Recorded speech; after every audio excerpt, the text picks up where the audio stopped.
gone to the University of Charlotte, where he got a degree in chemistry, but he was still a minister, and he'd been active in the student organization in Charlotte. So he was the person that was brought to Wilmington to sort of organize the boycott and to help get this situation under control. He came in wearing, he had a huge afro, and he had a fur coat, which a lot of people in Wilmington, you don't really need a fur coat in Wilmington. Maybe one day every other year. Anyway, he had a fur coat, and he was very radical. He'd been radicalized in Oxford, been radicalized in Charlotte, and now here he was, and he was the most important person now. And Wayne Moore, who was one of the Wilmington 10, explained to me that Chavis came in and he had a kind of a Superfly attitude, because Superfly was popular at the time. So the coat and the afro and the raised fist and the very articulate but very dramatic speeches about black power and white oppression and things like that on TV, in the newspaper, pretty much every day. This was in February of 1971. It really got people's attention, and the term outside agitator is still used. We've talked about Ben Chavis, but this is Chavis in 1971 when he was 23. He's about 25 or 26 here in jail at one of the appeals press conferences, and then this has been Chavis at the 35th anniversary in 2006 of the Wilmington 10 events. So, a little bit about Chavis. Chavis went to work for the UCC after he got out. He was in jail for about 5 or 6 years after the Wilmington 10 were arrested. He became, for a very short time, the national chairman of the NAACP. There was a scandal that involved a lot of money and a woman, and so he resigned and became a minister in the Nation of Islam. So here's a Christian minister who becomes a Muslim minister and took the name Muhammad, and now he works for, he's left the Nation of Islam and dropped Muhammad, and he works as sort of a minister of education for Russell Simmons, a hip-hop network. And so this is Chavis, and this is Russell Simmons, if you don't know who he is, and this is Wayne Moore, one of the Wilmington 10, picture taken in 2011. So this is Chavis on the steps of Thalian Hall in February 1971. I believe he came February 1st. Immediately there's a march down to Thalian Hall, raised fist, mink coat, rumors about a Cadillac with a bunch of guns in the trunk, things like that. But it's on TV, and this is Wilmington, and it's on television, and here are all these black students who've been roaming around the town, and now are focused on Gregory Church, and suddenly here's this outside agitator that has a reputation for provoking certain levels of black protest and violence. And this went on night after night, every day in the paper, night after night on TV. Well, one of the things that happened during this time is that Lum's restaurant, I don't know if anybody in here remembers Lum's, it's kind of a horrible place, beer-soaked hot dogs, and it was real popular for a while. It was a chain around, and there was one in Wilmington. It was way out Oleander Drive, and it burned.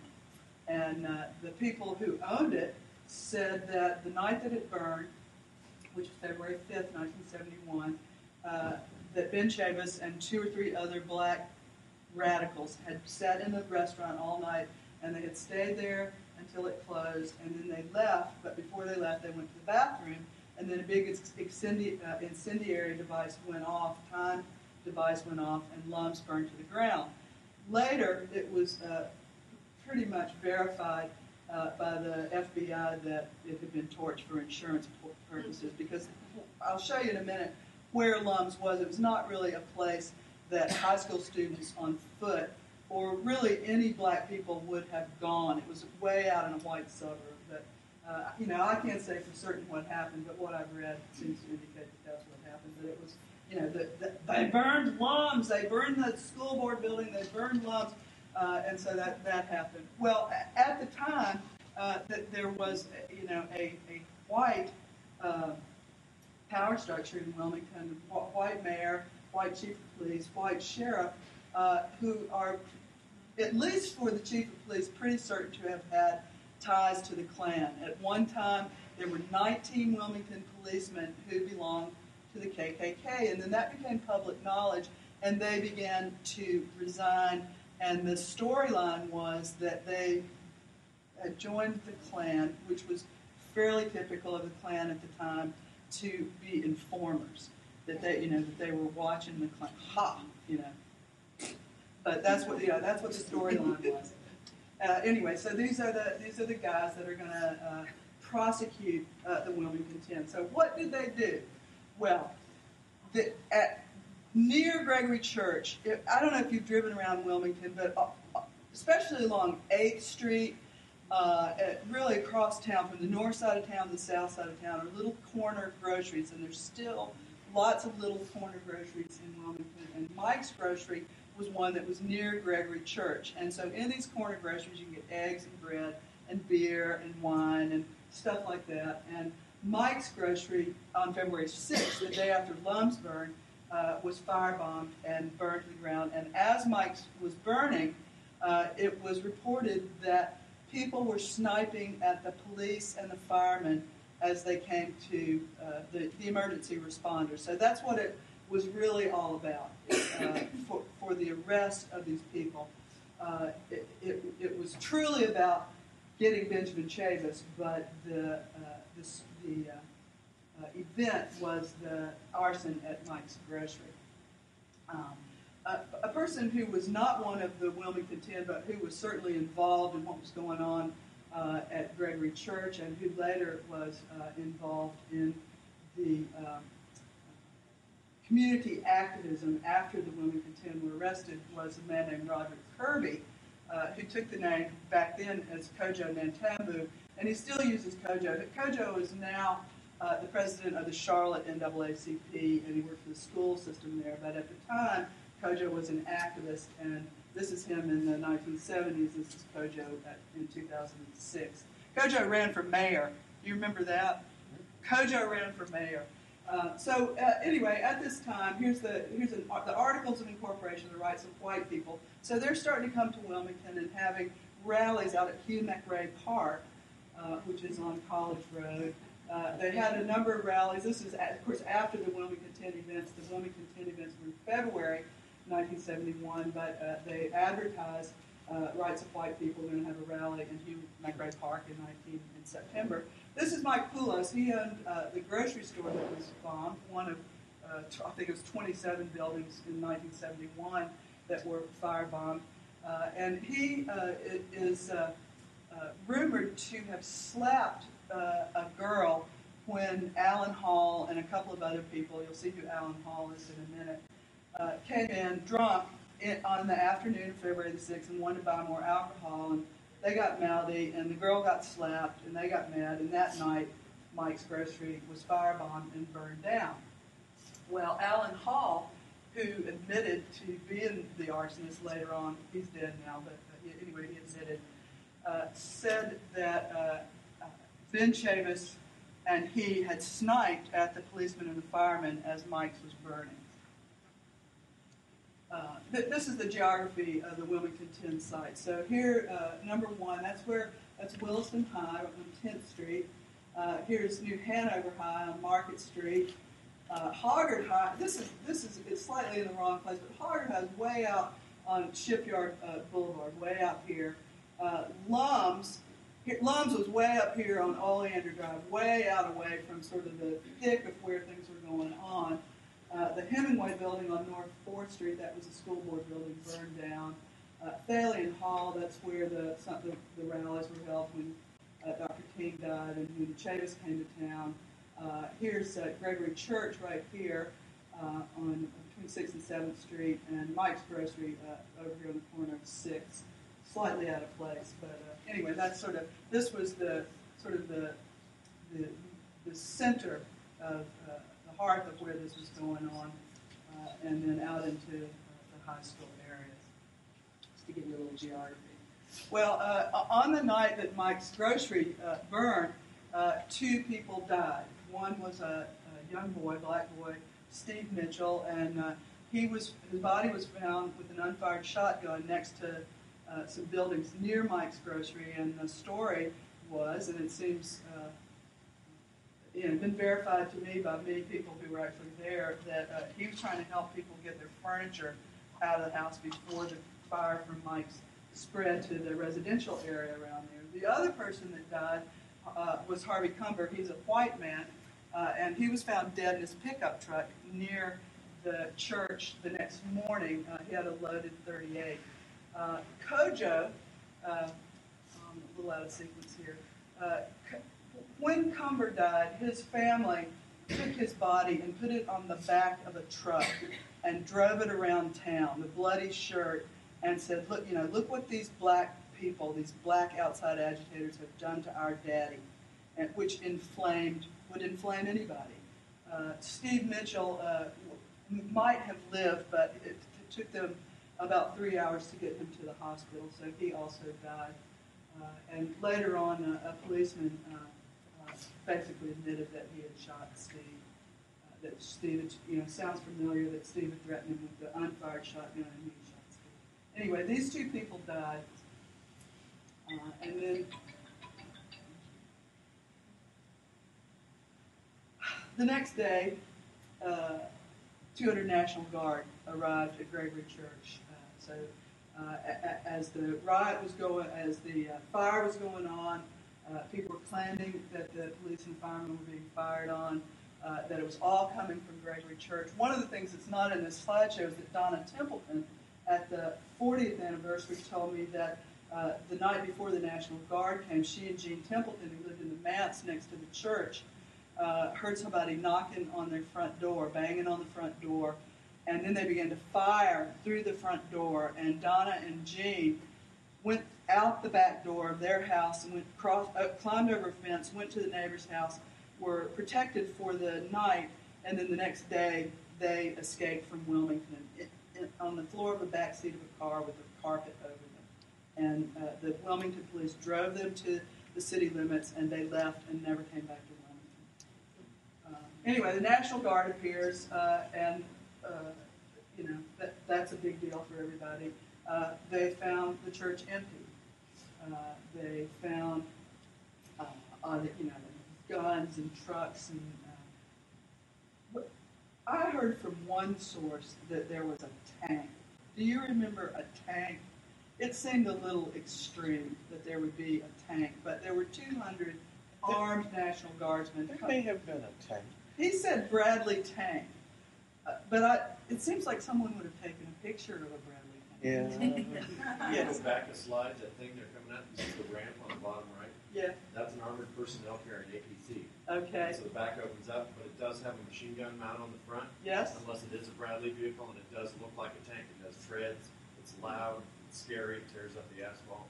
They came driving down your street. Yeah. Half of us wet our pants and run. Thank you. The So that could be the military tank. affair. Somebody saw it. We didn't know what it was. I thank you. We have a Lenexa Police Department, Kansas City, that has one. Just to scare you. All right, so they're here. They are at the church. This is the back of the church, the peace symbol, because it's been occupied for how long was it occupied? A month and a half, 2 months, something like that. With high school kids. And one of the things that happened is that people who were in the Wilmington 10 that I've talked to said that they were in the church and they went to the church. But one of the things that was happening at the church was that some underage people could find alcohol and pot and girls and things like that. And so there was that element. It was not really all about black radicalism and fighting whitey. It was about not having to go to school. And it was like I used to tell my mother I was going to the library.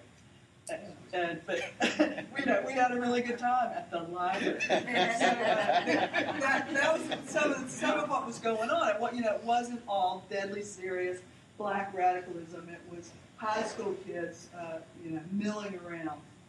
But there was blockades, and there were.